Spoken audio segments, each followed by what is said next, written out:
আসসালামু আলাইকুম। ত্রয়োদশ জাতীয় সংসদ নির্বাচনের আজকে আমার এটাই হয়তো শেষ ভিডিও বার্তা বাংলাদেশের মানুষের প্রতি।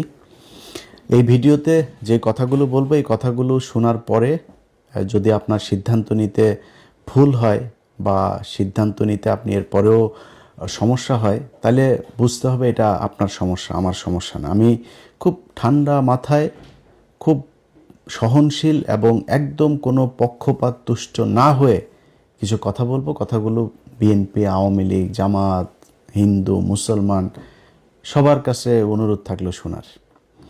দেখেন, আমাদের দেশের যে রাজনীতি, আজকে আওয়ামী লীগকে দিয়ে শুরু করি।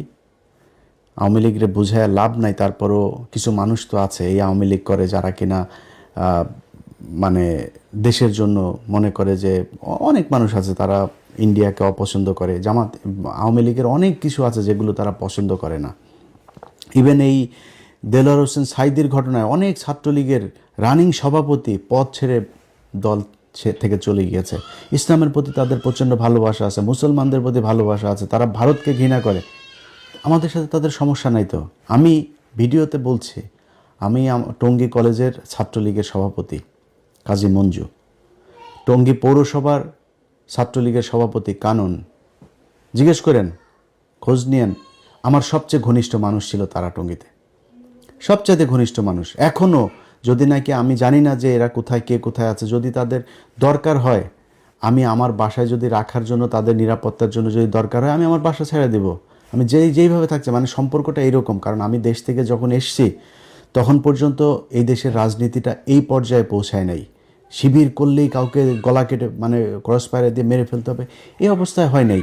ভারতের মোদির জন্য আমার দেশের মুসলমানদেরকে গুলি করে মারতে হবে, এই অবস্থা তখনও শুরু হয় নাই।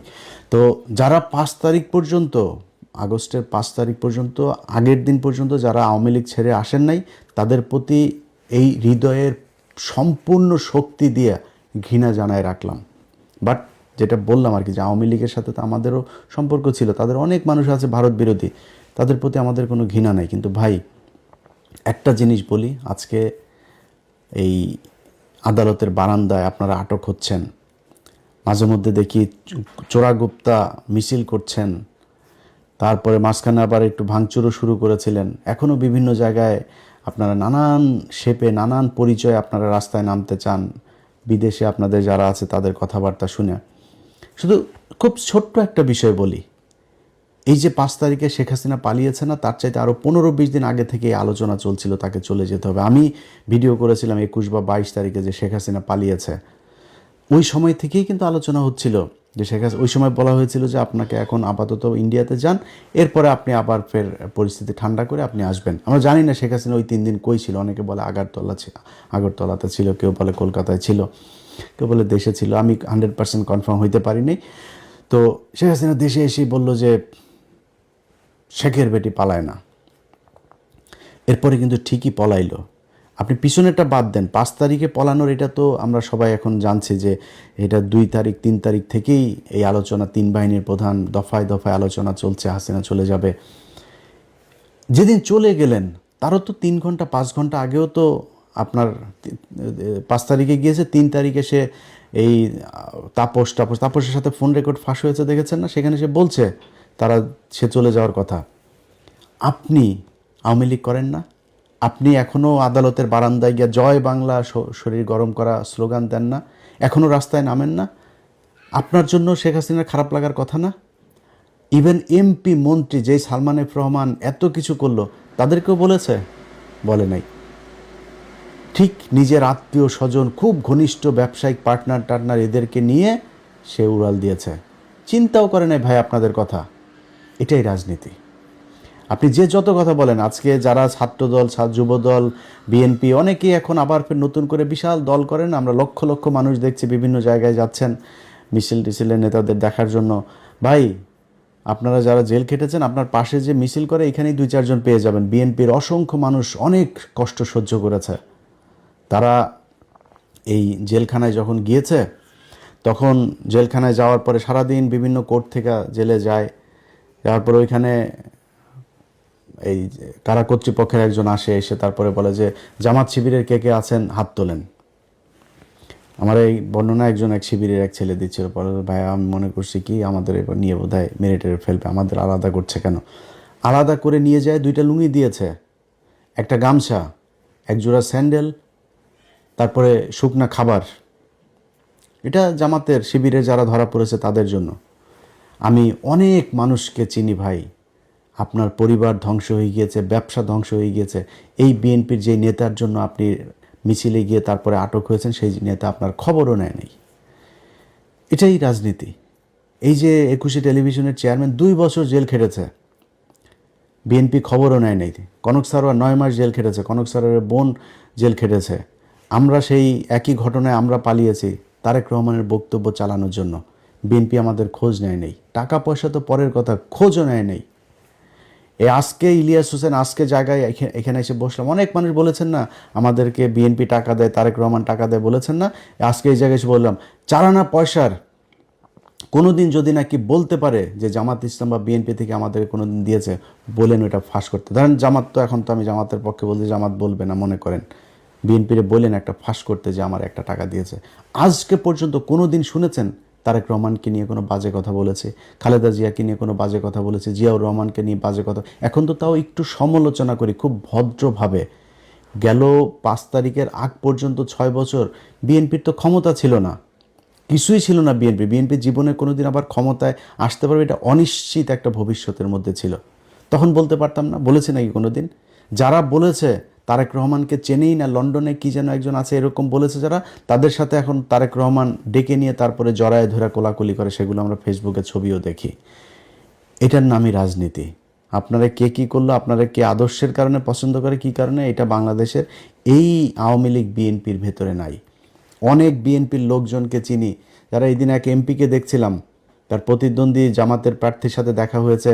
সে বলছে যে ভাই জেলখানায় আপনি আমার ছাড়া কোনো দিন বাসা থেকে খাবার গেলে এই করেন, জেলখানায় অনেক মহব্বত করেছেন আমাকে। এটা হয়েছে, এটাই বাংলাদেশে এই জামাত ইসলাম করেছে। আজকে মানুষের চোখের সামনে 2টা রাস্তা একদম স্পষ্ট হয়ে গিয়েছে। সকালে একটা লাইভ করেছিলাম আপনাদের বাংলাদেশ সময় রাতে। লাইভটা করার পরে সেই ভিডিওটা নানান ধরনের কৌশল করে, ভিডিও চলাকালীন কপি রাইট ম্যানেজারে উঠায় নানানভাবে তারা সেটা সরানো হয়েছে। সেই আওয়ামী লীগ যা যা করেছে বিএনপি তাই করছে। জামাত এই আওয়ামী লীগ যেমন সিআরআই করেছিল, তাদের এখন মহাখালী ডিওএইচএসে এক বিরাট বিলাসবহুল এক ভবন তারা ভাড়া নিয়েছে। সেটা নিয়ে সেইখানে হাওয়া ভবনের মানে নতুন যে ভার্সন, সেই ভার্সন তারা সেই ভবনে শুরু করেছে। এখানে কিছু লন্ডন থেকে যাওয়া কিছু ধান্দাবাজ চান্দাবাজ এগুলো সব একসাথে হয়ে তারা সোশ্যাল মিডিয়াতে প্রতিদিন হাজার হাজার ডলার খরচ করছে তাদের পক্ষে কাজ করানোর জন্য। কাজ হচ্ছে না, আমার ভিডিও সরায় দিছেন। ভাই এইগুলিতে আওয়ামী লীগ করতো, আপনি করেন কেন? আপনারা নিয়ে এত বাজে কথা তো বললেন, যেটা সত্যি সেগুলি বলেছে। আপনার যদি নাকি কাউন্টার কোনো ন্যারেটিভ থাকে আপনি প্রকাশ করেন, আপনি বলেন, আপনার লোকজন দিতে। আপনার তো লোকের অভাব নাই, আপনার বহু আমাদের মতো অধম ইউটিউবার, আমরা তো ভাই ছোটোখাটো মানুষ, আপনাদের বহু বড় বড় মানুষ আছে, তাদের দিয়ে বলান, সমস্যা কোথায়?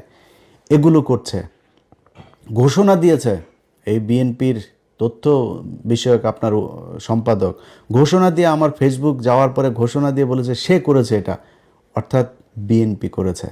সেই বিএনপি আমাদেরকে যদি ব্যক্তিগতভাবে আরও অনেক কিছু করতো কোনো সমস্যা ছিল না। গেল 1.5টা বছরে যে আওয়ামী লীগ ইন্ডিয়ার জন্য আমি নিজের পরিবার, আর্থিকভাবে, সামাজিকভাবে, মানসিকভাবে সব দিক থেকে, এই যে আজকে দেখেন না, এই যে মাথার মধ্যে দেখেন না চুলটুল পাতলা হয়ে গিয়েছে, এটা এই আওয়ামী লীগের কারণে।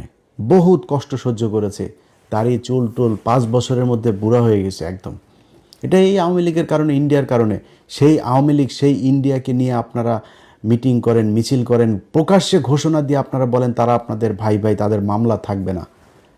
মির্জা ফখরুল মামলায় তো আপনি করেন নাই, মামলাগুলি তো আপনার এই জুলাইয়ের আপনার বাড়ির কেউ লোক মারা যায় না। আপনি বলেছেন আপনি ছাত্রদের সাথেই আন্দোলনে নাই, এটা আওয়ামী লীগ আপনাকে দিয়ে বলিয়েছে। আপনার ভাই আওয়ামী লীগের সাথে ব্যবসা করেছে, আপনি ব্যবসা করেছেন, আপনি ভাতা নিয়েছেন, আপনার মেয়েকে অস্ট্রেলিয়াতে রেখেছেন, ঘর জামাইটাকে অস্ট্রেলিয়া রেখেছেন, সেখানে প্রতি মাসে মাসে ডলার পাঠাইতেন। আপনার তো সমস্যা নেই, আপনি কে যে এটা বলার?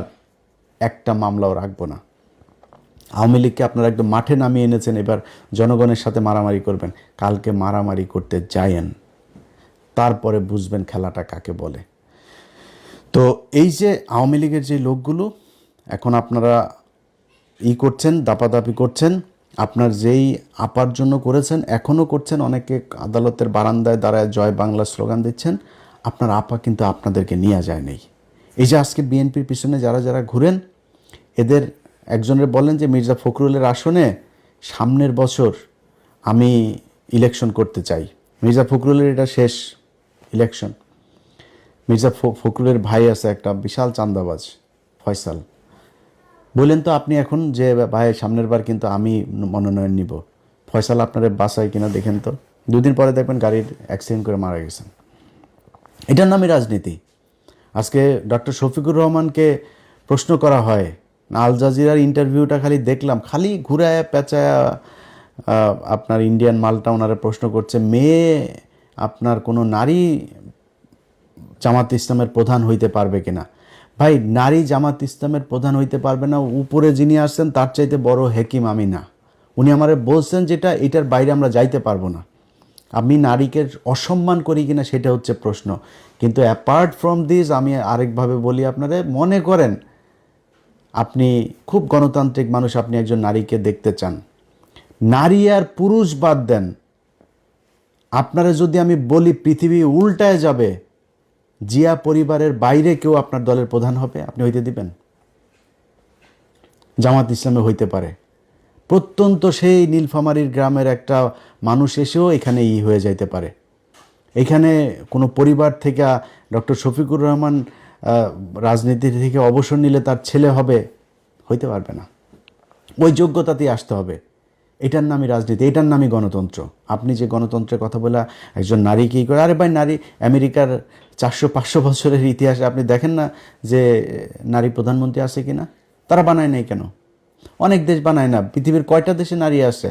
একজন নারীর মানে সামাজিকভাবেই শারীরিকভাবেই তার অনেক বাধ্যবাধকতা আছে, তো সে যায় না ওই জায়গা পর্যন্ত। আপনি যদি এমন বলেন যে না আমারে দিতে হবে, আমি সমানাধিকার, ভাই সমানাধিকার নিলে সব জায়গায় নেন। বাসের মধ্যে আবার লেখা থাকে কেন যে সংরক্ষিত আসন? সংসদের ভেতরে লেখা থাকে কেন সংরক্ষিত আসন? কেন আপনি সংরক্ষিত আসন লাগবেন? 300 আসনে আপনি ফাইট করেন, আপনার দলে কই ফাইট করে না কেন? আওয়ামী লীগ আর বিএনপি জামাত ছিল না তো, এত বছর আপনি সংরক্ষিত আসনে নিয়ে মমতাজরে বসান কেন? কেন তারে 300 আসনের মধ্যে দেন, 150 আসনে। আপনার মনোনয়ন পাওয়া কতজন আছে? 2%। কেন 150 সিট দিয়ে দেন মেয়েদেরকে? আপনি তো সমান অধিকার করেন। জামাত ইসলামকে চেপে ধরেছে। সো ভাই, জামাত ইসলাম যোগ্য থাকলে যে কোনো কাউকে দিবে, কিন্তু জিয়া পরিবার আর শেখ পরিবারের বাইরে আপনি আওয়ামী লীগ আর বিএনপির দলীয় প্রধান হইতে পারবেন না। এইটার কোনো গণতন্ত্রতন্ত্র কিচ্ছু নাই, উনিই হবেন। কাউন্সিল আপনি আফগানিস্তানে বসে করেন আর ওয়াশিংটন বসে করেন, কাউন্সিলে এই শেখ হাসিনাই প্রধান হবে আর খালেদা জিয়াই প্রধান হইতো, এখন তারেক রহমানই প্রধান হবে। এর বাইরে ফখরুলও হবে না, সালাউদ্দিনও হবে না। এটার নাম গণতন্ত্র। এইভাবে এই দেশ চলেছে, মানুষ এইভাবে চলতে চায় না।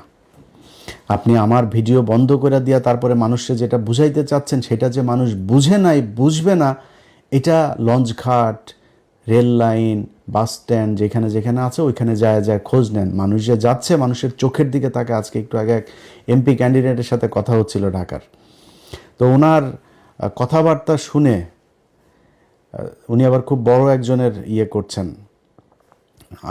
হেভিওয়েট জামাতের এক প্রার্থীর আপনার প্রতিদ্বন্দ্বিতা করছেন, তো শুকাই গেছে একদম কথা। যেমনি আমার সাথে কথা বলে ওইভাবে কথা বলে না। আজকে খুব মনে হইলো যেন একদম নীরব, মানসিকভাবে ভেঙে পড়েছে এরকম। রাস্তাঘাটে গেলে তো ভাই একজনের সাথে ভোট চাইলেই বোঝা যায় সে কি দাঁড়িপাল্লাই দিবে না ধানের শীষে দিবে, কারে দিবে বুঝে না। এটা ওনারা রাস্তাঘাটে দেখে না। এই যে বাসে ওঠা, ট্রেনে ওঠার লোকগুলির কি এইখানে কি এমপি সাহেব করেছে, লোক দিয়েছে যে তোমরা যাও মিছিল করতে করতে? পুরো ট্রেনের ছাদের সবাই দাঁড়িপাল্লার মিছিল করে, পুরো লঞ্চের ছাদের সবাই দাঁড়িপাল্লার মিছিল করে। আপনার লোক নাই? কই আপনার লোক নাই, তাই আপনার কেউ মিছিল করারও লোক নাই। এটাই হচ্ছে রাজনীতি। এই মানুষ এটা বুঝতে শিখেছে যে এই দেশে এই রাজনৈতিক দলগুলো 54 বছর শুধু আমাদেরকে চুষে খেয়েছে, এদেরকে দিয়ে আমার এই দেশের কোনো উন্নতি হবে না। যারা এখনও বুঝতে পারে নাই তাদেরকে একটু কথা বলি, ভাই আপনাদের এই যে আজকে যেই অবস্থায় এসে আমি সরাসরি দাঁড়িপাল্লার পক্ষে ভোট চাচ্ছি, এটার জন্য নিজের সাথে নিজে অনেক দিন ধরে যুদ্ধ করছে যে কি করা উচিত। ব্যক্তিগতভাবে হ্যাঁ, যদি বিএনপির পক্ষে করতাম তাইলে হয়তো বিএনপি যদি ক্ষমতায় আসতো তাহলে একটু মোটামুটি থাকতে পারতাম, কিন্তু দিনের পর দিন তাদের যে আচার আচরণ, কথাবার্তা, শেখ মুজিবের প্রতি প্রীতি, সেই 5 তারিখের পর থেকে তারা এগুলো করছে। এই যে কাজগুলো যে হচ্ছে, এগুলো আমাদেরকে ধাক্কাইতে ধাক্কাইতে বিএনপির বাইরে নিয়ে এসেছে। আমরা তো বিএনপির বাইরে যাইতে চাইনি ভাই। তারেক রহমানের প্রতি এখনও যথেষ্ট সম্মান আছে, শ্রদ্ধা আছে, তারা নিয়ে কোনো বাজে কথা বলি নাই, বলবো না, বলতে চাইও না। কিন্তু এই দলের প্রধান হিসাবে ওনার তো এগুলোর দায় নিতে হবে। যা হয়েছে এখনও পর্যন্ত, যা হচ্ছে, কালকেও আপনি হুমকি দিচ্ছে বাড়ি ঘর দুয়ার সব পোড়ায় দিবে, এই করবে, এগুলো তো ভাই আওয়ামী লীগের বক্তব্য। আপনি কেন সেগুলো বলেন? যাই হোক, তারা তাদেরটা বলবে। আপনারা বাংলাদেশে মানুষ যারা আছেন তাদেরকে বলি, ভাই আমি জামাত ইসলামের কেউ না। জামাত ইসলাম আমি কোনো কথা বললে শুনবে কি না এটাও আমি জানি না। জামাত ইসলামের আমি কোনো বড় পদও চাই না, কোনো সুবিধাও চাই না। জামাত ইসলামের কথা যতটুকু বলি, আমার নিজের যেহেতু কোনো দল নাই, আমি বাংলাদেশে 2টা দলের মধ্যে কম্পেয়ার করেছি যে কাদের হাতেই বাংলাদেশটা নিরাপদ থাকবে। আমার মনে হয়েছে যে জামাত ইসলামের কাছে এটা নিরাপদ থাকবে। তাদের এই গেল 1.5 বছরে অনেক টাকা ইনকাম করার সুযোগ ছিল। তাদের শুনেছেন কোনোদিন এই 1.5 বছর না, কোনোদিন শুনেছেন যে জামাত ইসলামের কোনো লোক বিদেশে টাকা পাচার করেছে? এই যে এতগুলো মানুষ তারা মারা গেল, কোনোদিন কেউ বিদেশে পালিয়ে গিয়েছে শুনেছেন? যাইতে হয়নি, তারা এইখান থেকে যায় না। এই ইমানের শক্তি তাদের আছে। আপনার এলাকায়, আপনি আপনার বাড়ির পাশে আপনি করেন ভাই, কালকে সারা রাত অন্তত কয়েক হাজার কোটি টাকার লেনদেন হয়েছে। এই টাকা পয়সা নিয়ে যদি মনে করেন আপনি যে টাকা দিয়েছে ইমান দেখাবেন, আরে ভাই আপনি তো 2 নাম্বারই করেছেন টাকা নিয়েই। 2 নাম্বারই করলে আরেকটু 2 নাম্বারই করেন। ওর এই কথাটা শুনে যে কথা দিয়েছেন এই কথাটা রাখেন না। দেশের জন্য, আপনার ভবিষ্যতের জন্য এই 500 আর 1000 টাকার জন্য নিজেরা বিক্রি করেন না। ভোটটা যেখানে আপনার প্রতিবেশী যে মানুষগুলো আছে, রাজনীতিবিদ যারা আছে 2টা দলের মধ্যে, তাদের চরিত্র দেখেন, তারা কে কীরকম, কী করতে চায়, কি হয়েছে 54 বছরে তারা কি করেছে, এগুলোর দিকে একটু হিসাব করেন, করলে উত্তর পেয়ে যাবেন আপনি ভোট কাকে দিবেন। আমি আমার জায়গা থেকে আপনারে শুধু এতটুকু এনশিওর করি ভাই, আগেই যেটা বললাম যে আমি জামাত ইসলামের কিছু না, জামাত ইসলামের লোক আমার কথা শুনবে কিনা আমি জানিও না, বাট একটু ঝুঁকি নিয়ে, একটু দাবি নিয়ে কিছু কথা বলি। আমি বিশ্বাস করি জামাতকে অন্তত এই কথাগুলো বললে শুনবে।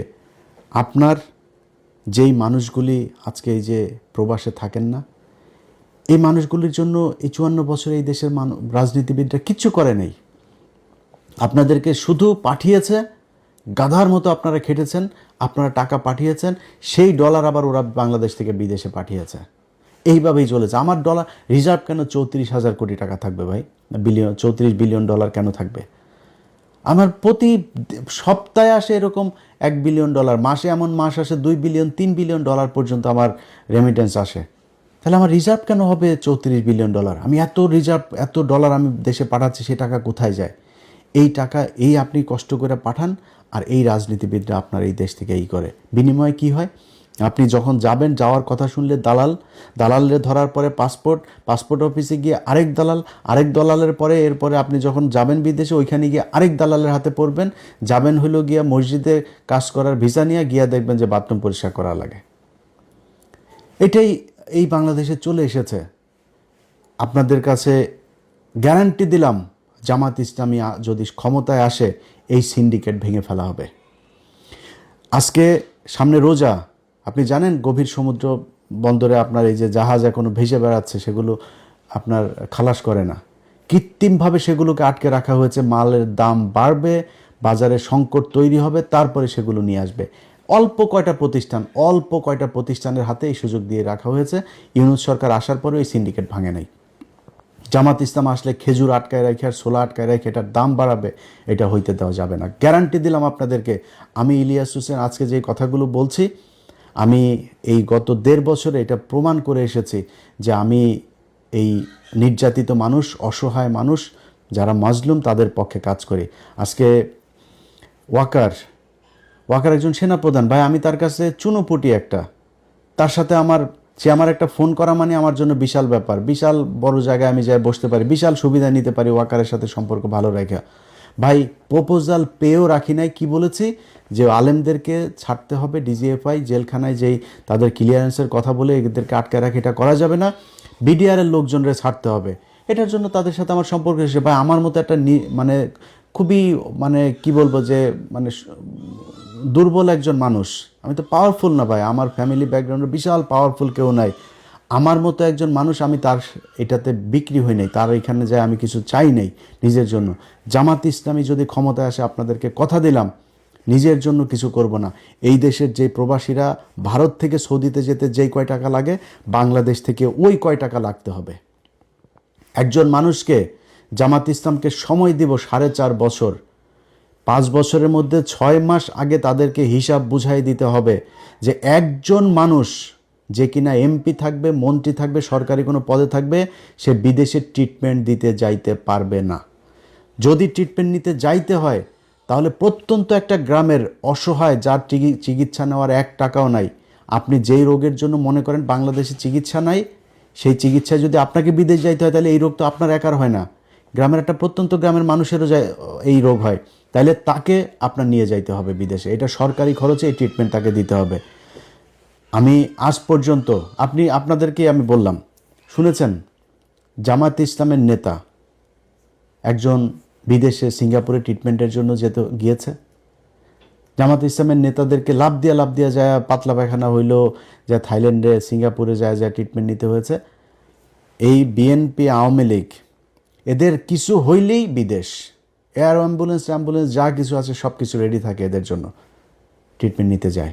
আমি আপনাদেরকে গ্যারান্টি দিলাম নিজের সর্বশক্তি দিয়া আপনাদের জন্য এই জিনিসগুলো আদায় করব ইনশাল্লাহ জামাত ইসলামের কাছে। যারা একটা সরকারি অফিসে যান, ভূমি রেজিস্ট্রি অফিসে যান, টাকা ছাড়া একটা কাগজ উল্টায় না, টেবিল থেকে ফাইল নড়ে না, এই পরিস্থিতি বাংলাদেশে থাকবে না। এটা আপনাদেরকে স্বপ্ন দেখাচ্ছি না, এটা জামাত ইসলাম করবে, কারণ এই এই এই এই এই কাজ তারা এর আগে 2 জন মন্ত্রী ছিল তারা সেটা করেছে। তাদের প্রতিষ্ঠানগুলো দেখেন, ইবনে সিনা বলেন, ইসলামী ব্যাংক বলেন, 2 দিনের জন্য খালি আওয়ামী লীগের হাতে গিয়েছিল ইসলামী ব্যাংক, তছনছ হয়ে গিয়েছে। এত বছর ধরে এটা সাউথ এশিয়ার মধ্যে সবচাইতে বেশি আপনার পাওয়ারফুল একটা ব্যাংক ছিল এই ইসলামী ব্যাংক, অথচ তাদের থেকে ম্যানেজমেন্ট হাতছাড়া হওয়ার পর আবার ফের আগের চেহারা, আবার এখন এসছে, আবার এটা উপরে উঠছে। এটাই জামাতে ইসলামী। সো এই দলটার কাছে যদি নাকি এই দেশের ক্ষমতা যায়, আপনাদেরকে এইটুকু বলতে পারি যে কতটুকু ভালো হবে সারা দেশ চালাইতে গেলে আমি জানি না, কিন্তু এর ধারে কাছেও কোনো দেশ নাই জামাত ইসলাম যতটি স্বচ্ছতা, ন্যায়, ন্যায্যতা, বৈষম্যহীনভাবে দেশ পরিচালনা করবে, এর আশেপাশেও কেউ নাই। এই বিবেকের তাড়না থেকে বিএনপির একেবারে বিরুদ্ধে যেয়ে এবারে নির্বাচনে দাঁড়িপাল্লার ভোট চেয়েছে। আপনার নিজের প্রয়োজনে, আপনার দেশের প্রতি যে দায়িত্ববোধ, ভালোবাসা, আপনার নিজের পাওয়ার জন্য, আপনি যেই বাজারে দোকান আছে আপনাকে চাঁদা দিতে হয় না, আপনি রাস্তায় একটা বাস চলে আপনাকে চাঁদা দিতে হয় না, একটা লেগুনা চালান, টেম্পো চালান, সিএনজি চালান, চাঁদা দিতে হয় না, ফুটপাতে একটা দোকান আছে, দিন শেষে 300-500 টাকা ইটি করে তারপরে সারাদিন ধুলা বালু এগুলোতে দাঁড়ায় থেকে করেন, সেখান থেকেও 100 টাকা দিয়ে দিতে হয়। এই মানুষগুলোকে দিতে হবে না। আমি গ্যারান্টি দিলাম আপনাদেরকে, পৃথিবী বাংলাদেশ 5 বছরের জন্যই না, আরও হাজার হাজার বছরের এই পৃথিবী। আপনারা বেঁচে থাকবেন, আল্লাহ যদি বাঁচায় রাখে, আমরাও হয়তো আরও 2-4-10 বছর যদি বেঁচে থাকি তাহলে দেখব এই 5 বছর জামাত ইসলামীকে দিয়ে দেখেন যে এই দেশের চরিত্র পাল্টায় কিনা, এই দেশে আপনার যে অধিকার, যে নাগরিক অধিকার, সেই অধিকার আপনি পান কিনা। যারা নির্বাচনে দায়িত্ব পালন করছেন তাদের ভেতরে অনেক, বিশেষ করে ওসিদের ভেতরে, ইন্সপেক্টর, পুলিশের ঊর্ধ্বতন অনেক অফিসার আছে, সৎ মানুষ, অনেক অফিসার। বিশেষ করে আমার এই দিন আমি গত একটা প্রোগ্রামে বলেছিলাম যে পুলিশ মানেই ঘুষখোর, এটা বলার পরে আমার এক এসপি ফোন করেছিল, বলে যে ভাই আপনি আজকে যে কথাগুলো বলেছেন চমৎকার কথা বলেছেন, শুধু একটা কথা ভাই খুব আপত্তিকর, যে পুলিশ মানেই ঘুষখোর। তা বললাম তাহলে কি, পুলিশ কি? বলছে ভাই আপনি কি জানেন যে পুলিশের কত পুলিশ সদস্য যে অনেস্ট? তা বললাম ভাই কোথায় অনেস্ট? প্রতিটা থানার মধ্যে এসআই, কনস্টেবল, ওসি সবই তো ভাই ঘুষ খায়। আমার যদি এটারে ক্যাটাগরিক্যালি আপনি বলতে বলেন 99.9% তারা ঘুষ খায়। কয় ভাই এটাই তো পুলিশ না, পুলিশের হেডকোয়ার্টারে পুলিশ, পুলিশের এসবিতে পুলিশ, পুলিশ আর্ম পুলিশে পুলিশ, সিআইডিতে পুলিশ, এরা তো ভাই ঘুষ খায় না সবাই। এখন কথা হইলো যে আমি যাদেরকে মাঠে পাই, আমি তো থানার পুলিশকেই মাঠে পাই, আমার পাসপোর্ট আনতে যাই তাকে আমি মাঠে পাই। এই মানুষগুলো যখন ঘুষ খায় তখন আমার কাছে মনে হয় সবাই ঘুষ খায়। তো আজকে একটু নমনীয়ভাবে বলি, মনে করেন পুলিশ ঘুষ খাইতে চায় না, ভাই অনেক পুলিশ, ডিসি, এসপি, আমলা অনেকে খুব আতঙ্কে আছে। জামাত ইসলাম যদি ক্ষমতায় আসে তাইলে তাদের পিঠের চামড়া থাকবে না। পিঠের চামড়া থাকবে না কেমন, পিটাবে না, তাদের ঘুষ টুস এই ধান্দাবাজি করার আর সুযোগ থাকবে না। এখন এই কারণে তারা চায় না যে জামাত ইসলাম ক্ষমতায় আসুক। ভাই একটা জিনিস বলি যে এই গেল 15 বছরে এই দেশে বহু ব্যবসায়ী, আমলা, রাজনীতিবিদ হাজার হাজার কোটি টাকার মালিক হয়েছে। আজকে কোথায় তারা? সালমান এফ রহমানের মতো লোক, এস আলমের মতো লোক কোথায় তারা? জেলখানার মধ্যে ঢুকে আছে সালমান এফ রহমান, আনিসুল হক, বিশাল প্রতাপশালী আইনমন্ত্রী, এরা সব এখন কোন অবস্থায় আছে? আপনারা টাকা দিয়ে বাঁচাইতে পারবে না। তার চাইতে যদি সততার সাথে, বাংলাদেশের প্রেক্ষাপটে আপনাদের বেতন তো কম না ভাই, একটা এসপির বেতনও কম না, ডিসির বেতনও কম না, একটু সৎ হয়ে দেখেন না। অন্তত আপনার ভবিষ্যৎ প্রজন্মটা একটা ভালো সুন্দর একটা পৃথিবী, সুন্দর একটা বাংলাদেশ পাবে। একটু করে যান। এদের ভেতরে বিশেষ করে কিছু ওসি আছে, ওসিরা ব্যাপকভাবে তানারা চেষ্টা চালায় যাচ্ছেন যে নানানভাবে করতে। ভাই কালকের নির্বাচনটার সাথে 18 সালের নির্বাচনের অনেক মিল আছে, কিন্তু 18 সালের পরিস্থিতি আর এই পরিস্থিতিটা একটা। আপনারা বানাইতে চাচ্ছেন 18 সালের নির্বাচন, এটারে ঘোষণা দিয়েছেন। আওয়ামী লীগ যেমন ওই সময় ঘোষণা দিয়েছিল ভোট কেন্দ্রে গেলে করে ফেলা হবে, ভোটের পরে করা হবে, ওদের আমার সামনে দাঁড়িপাল্লা এই নৌকায় ভোট মারতে হবে, এগুলো বলে বলে এসে আপনারা ঠিক সেটা করছেন। কিন্তু মাঠটা কি সেই অবস্থায় আছে? ওই সময় এক একজন বিএনপির নেতার বিরুদ্ধে 200, 250, 300 করে মামলা, তার উপরে আবার এলাকায় নির্বাচনে তো পাশ করবেন এটা মোটামুটি 90% কনফার্ম হয়েই নির্বাচনে গিয়েছে। নির্বাচনটা শেষ হলেই পিটানি খাবে, আবার জেলে যাইতে হবে, বেশি বাড়াবাড়িও করতে পারে না। পোলিং এজেন্ট দেওয়ার লোক ছিল না। পরিস্থিতিটা ওই জায়গায় আছে এখন। বাংলাদেশের এইভাবে ভোট দেওয়ার জন্য ঢাকার শহর থেকে যাওয়ার এটাই প্রথম। 15 বছর ভোট দিতে পারে নাই, 17 বছর, এটাই প্রথম। জুলাইয়ের একটা বিশাল রক্তক্ষয়ী সংঘর্ষ, একটা অভ্যুত্থানের মধ্য দিয়ে একজন প্রধানমন্ত্রী, বৈধ হোক আর অবৈধ হোক, সিটিং প্রধানমন্ত্রী দেশ থেকে গোষ্ঠী শুদ্ধ পালিয়েছে, এটাই প্রথম। এই প্রেক্ষাপটে এসে যেই দেশের মানুষ বন্দুকের নলের সামনে দাঁড়ায়া সামনের জনকে গুলি করেছে, পিছনের জন তারা না ছেড়ে নিয়ে আসে, পুলিশ বলতে বাধ্য হয় একটারে গুলি করি অন্য গুলি পালায় না। সেই জাতিটার চোখের সামনে একটা অভ্যুত্থানের রক্ত তাদের শরীরে লেগে আছে। এদেরকে আপনি ভয় দেখায় ভোট কেন্দ্র থেকে বের করে দিবেন? জামাত ইসলামের লোকজনের সাথে সারা বাংলাদেশের মানুষ কেন্দ্রে আপনাদের বিরুদ্ধে দাঁড়াবে যদি কোনো উল্টাপাল্টা যেগুলো বলেছেন এগুলো করার চেষ্টা করেন। আর পুলিশ প্রশাসন চোখের সামনে আপনার করবে। বাংলাদেশের প্রতিটা মানুষের কাছে অনুরোধ থাকবে, বিশেষ করে জামাত ইসলামের যারা ক্যান্ডিডেটরা আছেন তাদের কাছে অনুরোধ থাকবে, আপনারা মাওলানা হালিম বা জামাত ইসলামের কেন্দ্রীয় যেখানে আপনাদের যাদের সাথে কথা বলেন তাদের মাধ্যমে আমার নাম্বার নিয়েন।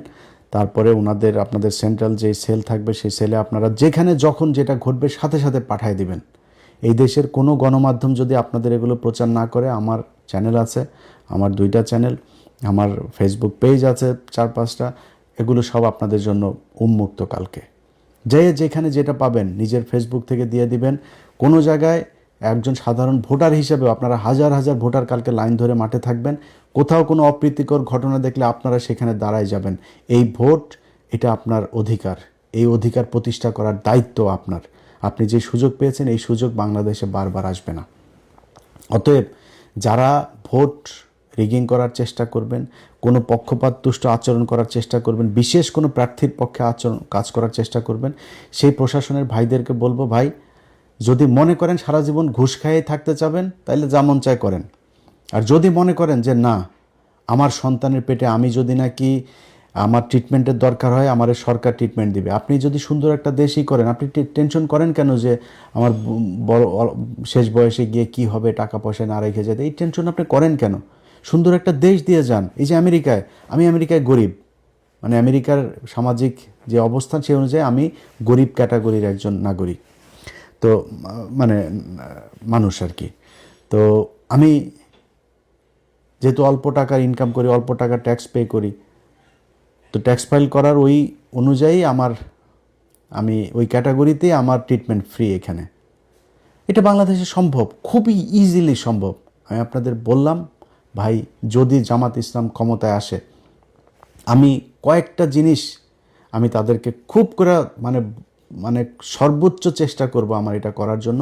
এক নাম্বার হয়েছে, এই প্রবাসে যারা থাকে বা প্রবাসে যাবে, সে ভিআইপিদের মতো যাবে, ভিআইপিদের মতো আসবে, তার সর্বোচ্চ কমফোর্ট দিতে হবে। এই মানুষগুলো 15 বছর 20 বছর ছোট বাচ্চা রেখে যায়, সেই বাচ্চা বিয়ে করার পরে বিদেশ থেকে ফিরে আসতে পারে না। এটা কোনো জীবন হলো নাকি? এই মানুষগুলোর জন্য সর্বোচ্চ কমফোর্ট আপনাকে এনশিওর করতে হবে। যে হসপিটালগুলোতে মানুষ ফ্লোরে শুয়ে থাকে, ভাই আমার দেশের এখন এই মুহূর্তে $34 বিলিয়ন আমার রিজার্ভ। আমার রিজার্ভ দিয়ে যদি আমি বাংলাদেশের মানুষকে বাঁচাইতে পারি না পারি, আমার এই টাকা দিয়ে কী হবে? খুব বেশি না, 5টা হসপিটাল করেন আপনি এখান থেকে $3 বিলিয়ন খালি খরচ করেন। আমার $3 বিলিয়ন পদ্মা সেতু করা হয়েছে না, 32 কোটি টাকা দিয়ে 45 কোটি টাকার উপরে গিয়েছে, প্রায় 4 বিলিয়ন $4.5 বিলিয়ন খরচ হয়েছে। আমি আর 4 বিলিয়ন দরকার নেই, $2 বিলিয়ন খরচ করেন, 5টা হসপিটাল করেন, ভাই এই দেশে কোনো মানুষ চিকিৎসাহীন হয়ে মারা যাবে না। এটা এর মারা যাচ্ছে, প্রতিদিন মারা যাচ্ছে, কেন মারা যাবে? এই মানুষগুলোর জন্য কিছু করতে চাই, প্রবাসীদের জন্য করতে চাই। যেই অফিসগুলোতে ঘুষের জন্য মানুষ কোনো কাজ করতে পারে না, এই ঘুষ সেগুলো বন্ধ করতে হবে ভাই। যেই স্টাইলে এই বাংলাদেশ 54 বছর চলেছে, এখান থেকে বের হয়ে আসতে হবে। এই বের হয়ে আসার জন্য আগামীকালকে আপনাকে দাঁড়িপাল্লায় ভোট দিতে হবে। আপনাকে কথা দিলাম, আমি ইলিয়াস হোসাইন, যদি নাকি এই জামাত ইসলাম যদি আপনাদেরকে যেই স্বপ্ন দেখাচ্ছে, আমি নিজেও যেটা দেখাচ্ছি, এই পথে যদি না চলে, আমি আল্লাহ যদি বাঁচিয়ে রাখেন 2031 সালের নির্বাচনে আমি প্রথম ব্যক্তি হব যিনি কিনা জামাত ইসলামের বিরুদ্ধে নির্বাচনে ক্যাম্পেইন করব। এটা আজকে আপনাদেরকে বলে রাখলাম খুব সুস্পষ্টভাবে। ভাই, বিএনপিতে আমার বহু পছন্দের মানুষ আছে। ইভেন আপনি জানেন যে আমি বিএনপির এরকম অনেক জায়গাতে আছে যেই জায়গার বিরুদ্ধে কোনো, ওই জায়গার জামাতের ওই ক্যান্ডিডেট যদি আমার বলেও না যে আমি তার পক্ষে নির্বাচন করার জন্য, তার পক্ষে কিছু একটা পোস্ট করার জন্য, আমি করব না। নাম বলবো না আমি কার, ঢাকাতেও আছে এমনকি, আমি তার পক্ষে করব না। আমার কিন্তু অনেক পছন্দের মানুষ আছে বিএনপিতে। এই যে আলতাফ হোসেন চৌধুরী আমার খুব পছন্দের মানুষ, এই লোকটা কিন্তু আমি তার পক্ষে আমি মানে ভোট চাচ্ছি। ওখানে যারা ভোটার আছেন, আলতাফ ভাইরে ভোট দিয়েন। এরকম অনেকগুলো জায়গা আছে, অন্তত 8-10টা জায়গা আছে আমার খুব খুব কাছের মানুষ বিএনপি নির্বাচন করছে। আপনারা আমার শত্রু না। সব শেষ যেই কথাটা বলে শেষ করতে চাই, বিএনপির ভাইরা হারের জন্য প্রস্তুতি নেন। জিতলে কি করবেন? ভাঙিয়ে ফেলবেন, উল্টায় ফেলবেন, ছিঁড়া ফেলবেন, ওগুলি আপাতত একটু পকেটে রাখেন, রেখে হারের জন্য প্রস্তুতি নেন। আগামীকালকে রাতে যখন 200-250 বের হবে, আপনার ফলাফল বের হবে, এরপরে দেশে যদি কোনো ক্যাওস তৈরি করতে চান, সেখানে তৃতীয় পক্ষ সুযোগ নেবে। সো যেই বিষয়টা আপনাদেরকে বলতে চাই, কোনো ধরনের শয়তানি করা যাবে না। যদি করেন তাহলে কিন্তু আম ছালা সব সমানে যাবে। নির্বাচন করবেন, হারবেন, হারার পরে চুপচাপ থাকবেন, সামনের 5 বছর পরে কি করবেন সেটা করার জন্য প্রস্তুতি নেবেন। আগের মতো আপনারা জেলেও কেউ পাঠাবে না, আগের মতো গুমও করবে না, শিলং সালাউদ্দিনের মতো শিলংয়ে যেয়ে বসে থাকতে হবে না, দেশেই থাকবেন। এই জামাত ইসলাম আপনাকে যথেষ্ট সম্মান করবে, যথেষ্ট সম্মান করা হবে আপনাদেরকে। কোনো এই অ্যাগ্রেসিভ কোনো কিছু, কোনো সিদ্ধান্ত, কোনো ধরনের আচরণ আপনাদের সাথে জামাত ইসলাম ক্ষমতায় গিয়ে করবে না, আমি আপনার গ্যারান্টি দিলাম এটা।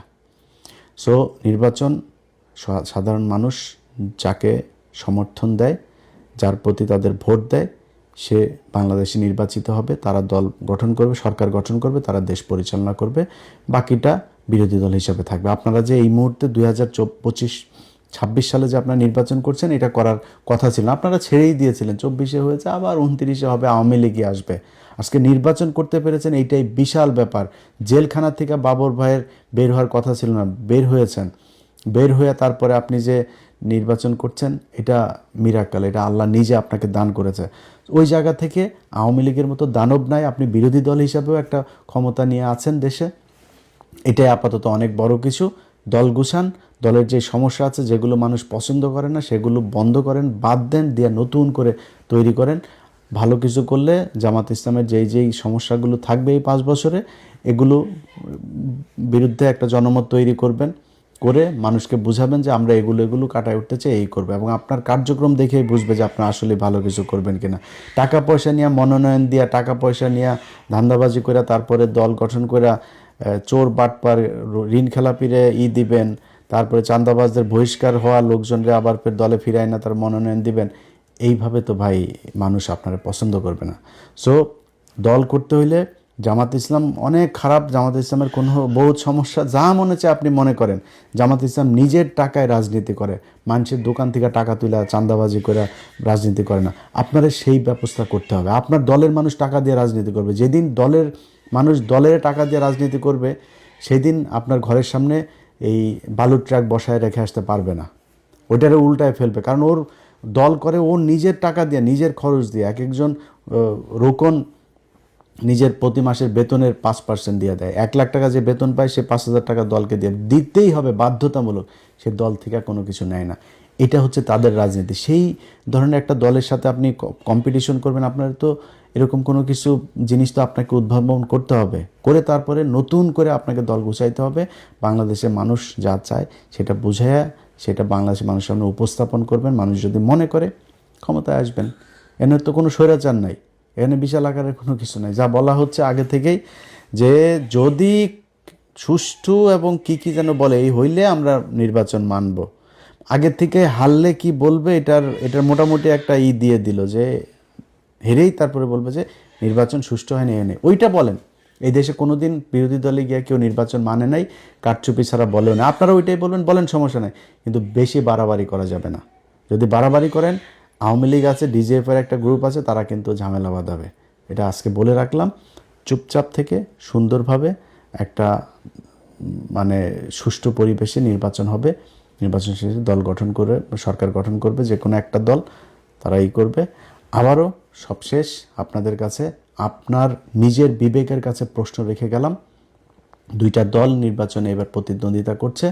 যেই দলটারে আপনার মনে হয়, আপনার বাড়ির পাশের যেই মানুষটা দেখে 2 জনকে এক জায়গায় দাঁড় করাবেন, করায় চিন্তা করবেন কোন মানুষটাকে আপনার ভোট দেওয়া উচিত, তাকেই দিয়েন। আমার কথা শোনার দরকার নাই। আল্লাহ হাফেজ।